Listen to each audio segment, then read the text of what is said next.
Hal loves being antagonistic. Just ignore him when he's mouthing off. Don't let him get under your skin. I dare you to release me and say that to my face!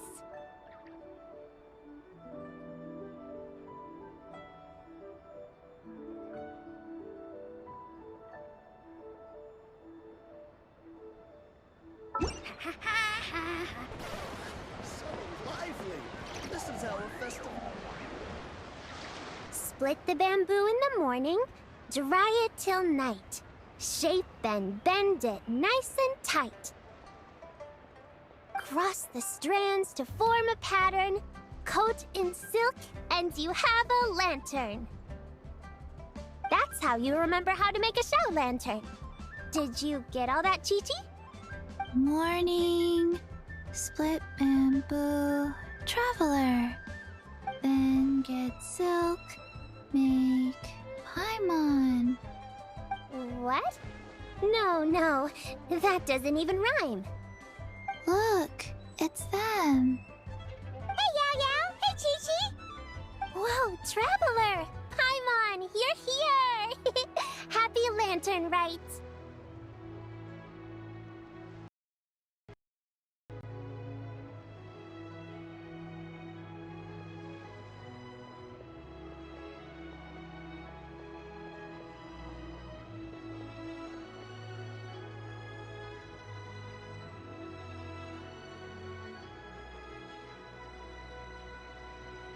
What you up to?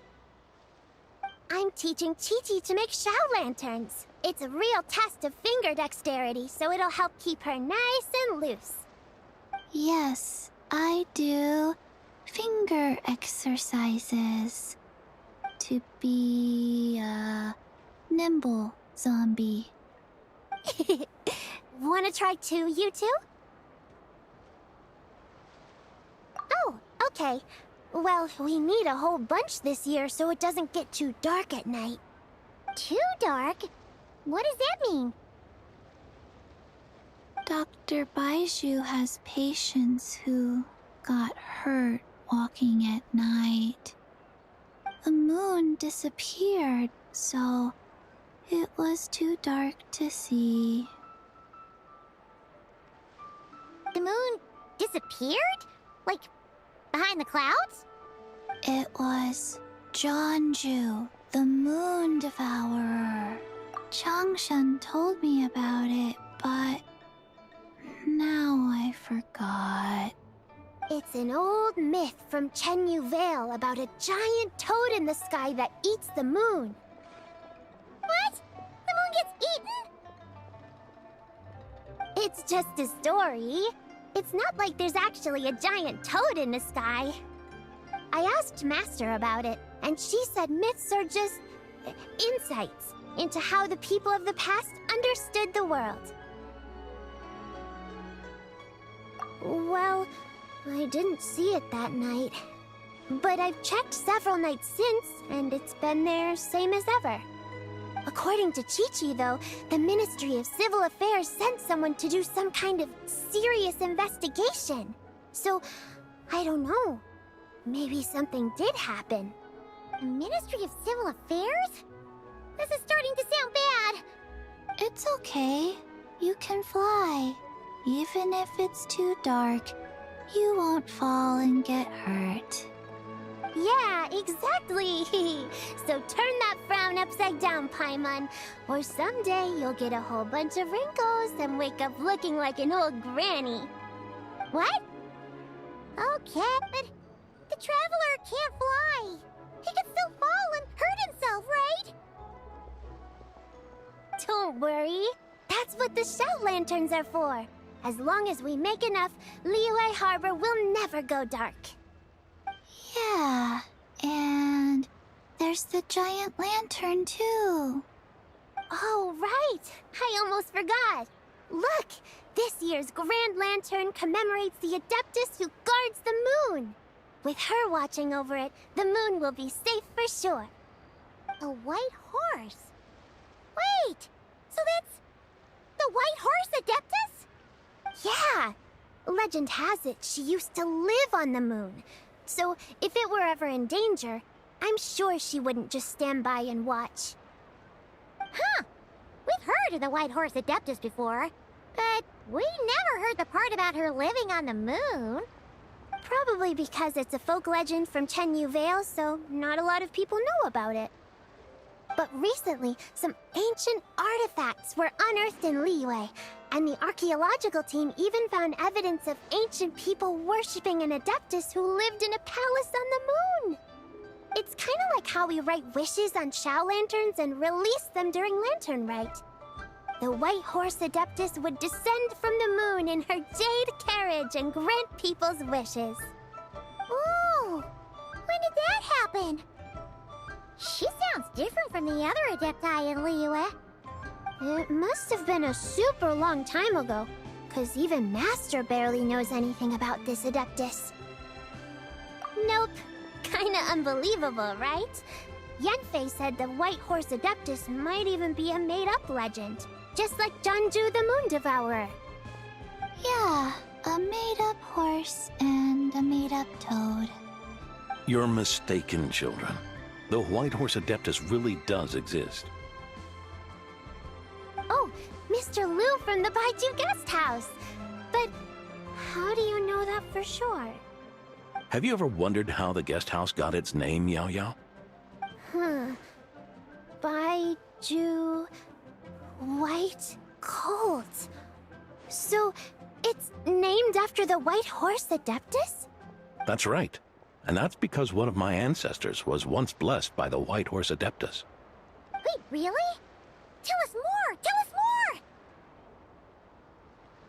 It was a long, long time ago, when this ancestor of mine was still a young girl. She was out gathering herbs and accidentally fell off a cliff, but the White Horse Adeptus rescued her. Oh, that's it? Paimon was expecting something a bit more... special? We've heard a whole bunch of stories like that before. Patience, young one. Let me finish. After the White Horse Adeptus saved my ancestor, she told her a story about the moon and the ancient kingdom of Langan. My ancestor was so captivated that she completely lost track of time. So much so, in fact, that when she returned to her village, she found nothing but a desolate ruin in its place. It was as if, without her knowledge, countless years had passed in the mortal world. Huh? The most extraordinary part of all is that it turned out to be a dream. When she woke up, she found herself at the bottom of the cliff, right where she had fallen. Other than her medicine basket, now filled to the brim with rare herbs, it was as if nothing had happened, until out of nowhere, a horse's whinny echoed through the air, and when she looked up, she saw a pristine white horse leaping over the cliff. A white horse leaping. Wow, that sure is a crazy story. But now, it's starting to sound a bit too far-fetched. Another skeptic. You sound just like my son. But I know it's true. Ancestral records don't lie. Wait, so your son doesn't believe it happened? Don't get me started. Not believing is one thing, but he even wants to change the name of our guest house. It's a disgrace, I tell you, a disgrace. Well, it was getting about time for him to take over the guest house. And what's the first thing he does? Starts going on about how the name doesn't attract enough customers and how we're losing business to Wangshu Inn. Can you believe that? As if Baiju Guest House and Wangshu Inn aren't miles apart from each other. Oh, what about something like the Geo Lord's Rest? Paimon bets that would get people through the doors. Geo Lord's Rest. I like that one. This isn't about getting people through the doors. This is about disrespecting our ancestors. Oh, White Horse Adeptus, my wish is this. Let your divine power be known. Teach my foolish son the error of his... Paimon wants to learn more about this Adeptus. Hey, maybe we should ask Zhang Li. Good idea! Mr. Zhongli is super knowledgeable. He can answer questions even Master has no clue about. Yeah, we just saw him having tea at third round knockout. All right, then that's our next stop. Chi-Chi and I are gonna keep making Shao lanterns. Careful on the road! Goodbye, Paimon. Goodbye, traveler.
Listen, let me tell you how. Oh?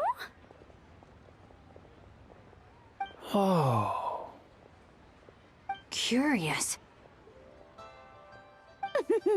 Impressive, right? What's with all the commotion over here? Oh, Traveler and Paimon! Perfect timing! I have something amazing to show you! What is it? Huh? What the? Part of the moon is blacked out! Was it really eaten by a giant toad? Huh. I didn't expect you to know the story of Jonju the Moon Devourer, Paimon. Don't underestimate Paimon.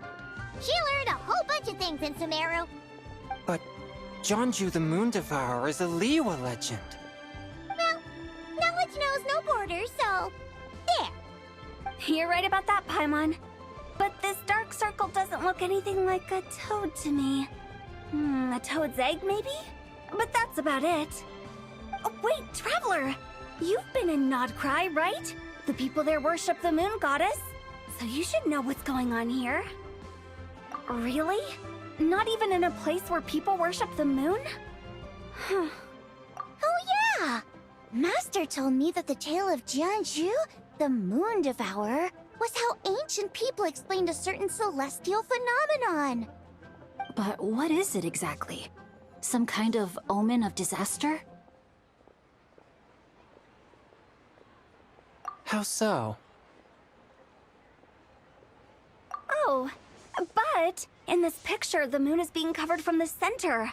So this can't be a normal eclipse.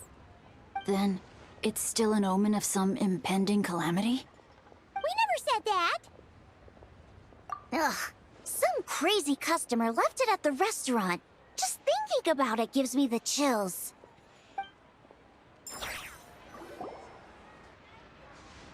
Attention, everyone! As the auspicious festival season approaches, I have an announcement to make. I, Lu Xiong, am on the verge of becoming one of the most renowned archaeologists in all of Liyue Harbor. No, scratch that, in all of Tibet. Even though I never trained at a prestigious academy, I've still managed to dig up tons of treasures. And I understand practically a whole dictionary's worth of big words, too. Like my pops always says, no pain, no gain. And I haven't had it easy, that's for sure. So, it's definitely my turn to make a name for myself. What's the deal with her? No idea. Maybe she ate a bad batch of perch stew? What? You don't believe me? I'm telling you, I dug up treasures from the ancient nation of Longan. I even got a picture of Jeonju devouring the moon. Longan? Jeonju? What is she even talking about? Sounds like she's a few perches short of a stew, if you know what I mean. So what if blackback perch stew is my favorite? Stop talking about me like I'm not here. Whoa, what are you doing? You're just a stupid, ignorant man, and I'm gonna kill you. Young lady, you need to calm down. What? So you're looking down on me now too? How about I take you both out then? How does that sound? This is a place for dining. If you wish to take me out, you'll have to do it elsewhere. Don't act like you're better than me. Do you know who I am? I'm about to be the most famous archaeologist in all of Liyue. No, Tevat! Show me some respect. It's respect you want? Very well. For the sake of the other customers, we'll do this your way.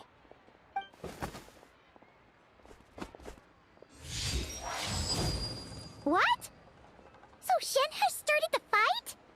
She had no choice. The woman pulled a shovel out of nowhere and started going crazy, flipping tables left and right. She even injured 2 other customers. Shenna did what she had to do to restrain her, then took her to the Ministry of Civil Affairs. Thank goodness Aunt Shenhe was there. Or who knows what might have happened. Yeah. I started cleaning up after all the commotion, and that's when I found this photo. I thought it might be the one she dropped, so I rushed over to show someone. She said she took a photo of Jeonju the Moon Devourer. This must be it. Can we really trust what she said, though? Clearly, something is going on with... Paimon's got a point. It sounds like she wasn't acting right at all. How do we know she wasn't possessed by some kind of evil spirit? Aunt Shenhe would have noticed if she was possessed. All right. But what about the part about Longan and the treasure she found? What about it? What if she raided a tomb and dug up some super special relic, then got herself haunted by an ancient ghost? One so powerful that even Miss Shenhe couldn't sense its presence. Your imagination is something else, Hu Tao. Why would an ancient ghost come to Wanmin restaurant, huh? To eat my blackback perch stew? Hey, it could happen. I'd want to eat your food if I was a ghost. Wait a second. She mentioned the ancient nation of Longan, right? Paimon's heard that somewhere before. You know what? My brother mentioned that some ancient artifacts were unearthed in Liyue recently. Mostly colored glass, fine jade, and bronze relics. Some of the text inscribed on them has already been deciphered. There were some poetic verses, but the word Longan popped up as well. So, does that mean this Longan place is real? Still, Paimon knows we've heard the name somewhere before. Do you remember, Traveler? Right! His ancestor heard about it from the White Horse Adeptus. The White Horse Adeptus? Oh, so you must have been to see the giant lantern already. Yep. And it turns out that the White Horse Adeptus is super mysterious, too. Even Madame Ping hasn't met her. Wait, I thought she was the gold-eyed Celadon mare of the 8 Adepts. That's just the interpretation you believe in, Hu Tao. There are other theories out there, too. The elders of Qingce village believe that during the Archon War, a white horse leapt from a clear spring, transforming into an Adeptus who aided Rex Lapis in battle. In Chenyu Vale, some of the tribes take her to be the daughter of time, and trace her deeds to an even earlier era. Yet in other ancient texts, including the relics I just mentioned, she appears as an emissary who listens to mortal wishes, bestowing the blessings of the heavens and moon upon the mortal realm. Which is why we write our wishes on Shao lanterns. That so-called complicated. So what's the verdict? Which version is the truth? I'm afraid there's no definitive answer to that. You two have been all over Tevat. Do you have an idea? Nope, sorry. We were actually on our way to ask Zhongli. He knows even more about this kind of stuff than us. Ah, looking for a consultant, huh? He's having tea with Miss Linlong. Shigu Antiques is hosting an exhibition tonight. An exhibition? For what? All those antiques Sing just mentioned. So if you head to the big ship docked in the harbor tonight, I'm sure you'll find him. So, where to next? How about we go to the Ministry of Civil Affairs to ask about the White Horse Adeptus? We might be able to find out more about the recent moon situation, too. If you're heading to the Ministry of Civil Affairs, could you give them this picture for me? Since it belongs to that customer, she deserves to get it back at least. It might even help the Ministry with their investigation. Ha! Alright! We're off! Oh, wait! I almost forgot! Happy Lantern, Rite? Come have a meal with us when you're free. We'll be there, or Thinking about it now, could it be possible that photograph was a fake? A fake? You mean like the customer fabricated it to gain academic recognition? Nice one, Changyun. I never even thought of it like that. How about we go check out that place tonight? I know exactly where it is. All right. I'll get scolded if I get home too late. Live a little, Sing-Cho. You act like this is a first for you. Worst comes to worst, we'll get Xiangling to cook you something delicious, okay? Well, when you put it like that, I suppose it's worth the risk. You were just waiting for the promise of free food, weren't you? Fine. It's a plan then. We'll meet up tonight.